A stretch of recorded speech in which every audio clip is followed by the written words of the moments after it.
3월 17일 수요일 사순절 10분 말씀 묵상 가정예배를 시작하겠습니다. 다 같이 주님 가르치신 기도합니다. 하늘에 계신 우리 아버지, 아버지의 이름을 거룩하게 하시며 아버지의 나라가 오게 하시며 아버지의 뜻이 하늘에서와 같이 땅에서도 이루어지게 하소서. 오늘 우리에게 일용할 양식을 주시고 우리가 우리에게 잘못한 사람을 용서하여 준 것 같이 우리 죄를 용서하여 주시고 우리를 시험에 빠지지 않게 하시고 악에서 구하소서. 나라와 권능과 영광이 영원히 아버지의 것입니다. 아멘. 찬송가 288장 예수를 나의 구주 삼고 찬송가 288장을 부릅니다.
이 시간 우리에게 주시는 하나님 말씀은 구약성경 이사야서 60장 15절로 22절입니다.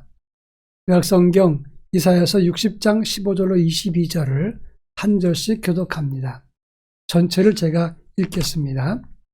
전에는 내가 버림을 당하며 미움을 당하였으므로 내게로 가는 자가 없었으나 이제는 내가 너를 영원한 아름다움과 대대의 기쁨이 되게 하리니 내가 이방 나라들의 젖을 빨며 뭇 왕의 젖을 빨고 나 여호와는 내 구원자 내 구속자 야곱의 전능자인 줄 알리라. 내가 금을 가지고 노술 대신하며 은을 가지고 철을 대신하며 노수로 나무를 대신하며 철로 돌을 대신하며 화평을 세워 관원으로 삼으며 공의를 세워 감독으로 삼으리니 다시는 강포한 일이 내 땅에 들리지 않을 것이요 황폐와 파멸이 내 국경 안에 다시 없을 것이며 내가 내 성벽을 구원이라 내 성문을 찬송이라 부를 것이라.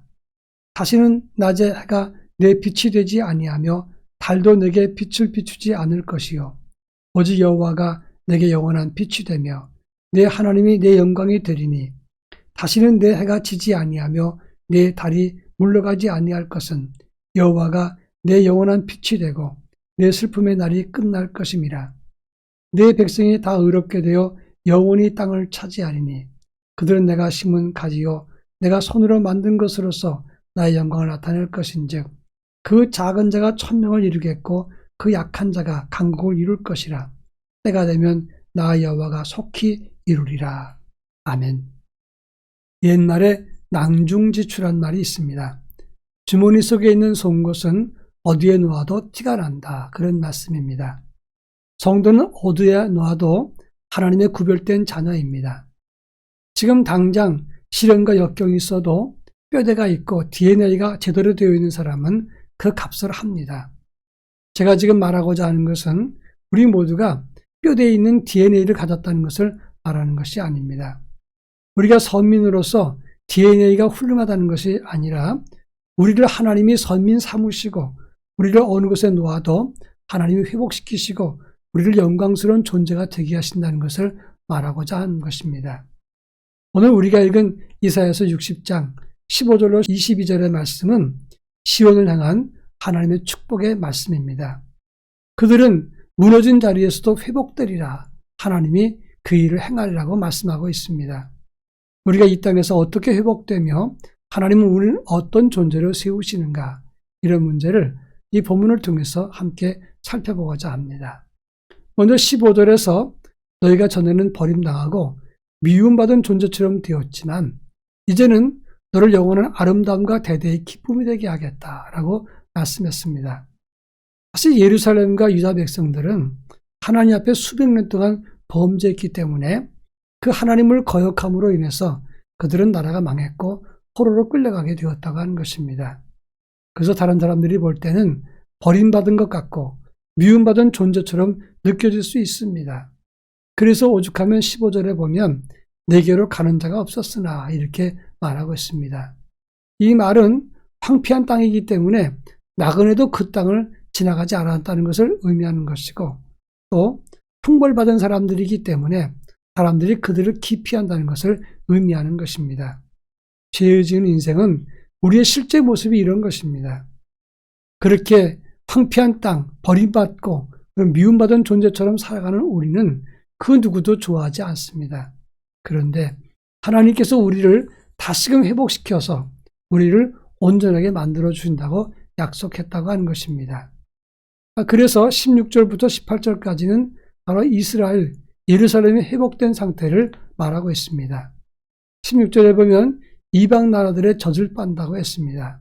이 말은 이방 여러 나라들로부터 물질의 후원과 조공을 받아들인다 하는 것입니다. 또 17절에 보면 금을 가지고 놋을 대신하고 은으로 천을 대신하고 노수로 나무를 대신하고 철로 돌을 대신한다 그랬습니다. 이 말은 이 솔로몬 시대 때 은을 돌같이 백향목을 뽕나무같이 많이 사용했다는 물질적인 풍요로움을 의미한다고 하겠습니다.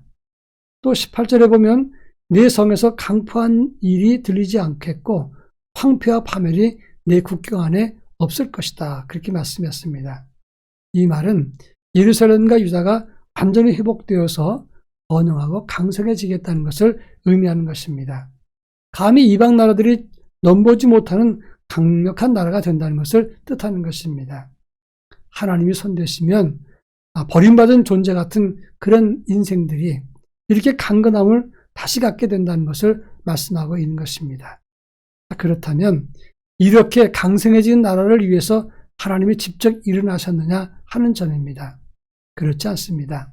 19절로 22절 말씀 보면 하나님이 너희의 빛이 될 것이고 여호와께서 슬픔의 날을 끝낼 것이고 그 백성에게 땅을 차지하게 하신다라고 말씀했습니다. 그리고 너희가 강성해지리라 예언했습니다. 이 말은 1차적으로는 포로로 끌려갔다가 고초를 겪었던 너희가 회복되리라 이것을 말씀하고 있습니다. 그러나 2차적으로는 이 땅이 힘을 회복해도 그 나라는 영원할 수가 없는 겁니다. 그렇지 않습니까? 아무리 회복되었다도 더 큰 나라, 강성한 나라가 오면 반드시 망할 수밖에 없는 것입니다. 여기서 2차적인 의미라고 하는 것은 이때 하나님이 우리와 함께하는 그런 나라는 이 땅의 힘의 나라가 아니라 메시아가 임하실 때 그 나라에 대한 예언의 말씀을 하고 있는 것입니다.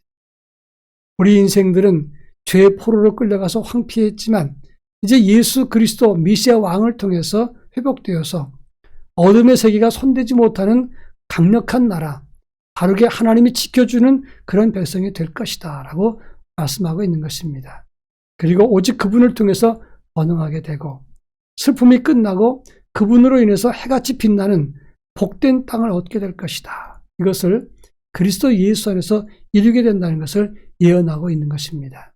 그렇습니다. 믿는 성도들에게 하나님의 복과 은혜는 이런 회복과 번영으로 그리고 새로운 나라로 나타나게 된다고 하는 것입니다. 그리스도 안에서 하나님 나라를 완성하고 그 나라를 누리고 그 나라 안에 거하는 하나님의 자녀가 되기를 축원합니다. 이 시간 다 같이 기도하겠습니다. 땅의 것을 구하는 것이 아니라 참 하나님 나라를 바라보게 하옵소서 기도할 것입니다. 그리고 그리스도를 통해서 이 모든 회복의 역사가 곧 이루어지게 하옵소서 기도할 것입니다. 기도합니다.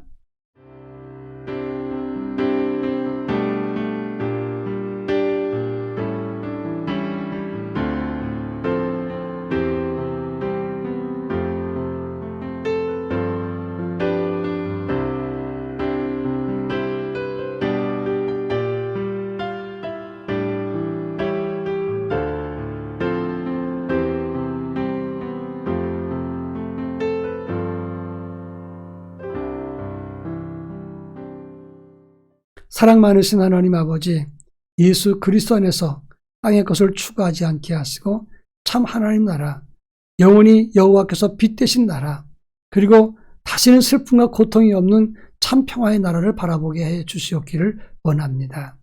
오직 예수 그리스도를 통해서 이 하나님 나라가 곧 이루어지기를 간절히 소망하며 그 나라를 따르고 그 나라를 바라볼 수 있는 복된 인생들이 될 수 있도록 저희들에게 은혜를 더하여 주옵소서.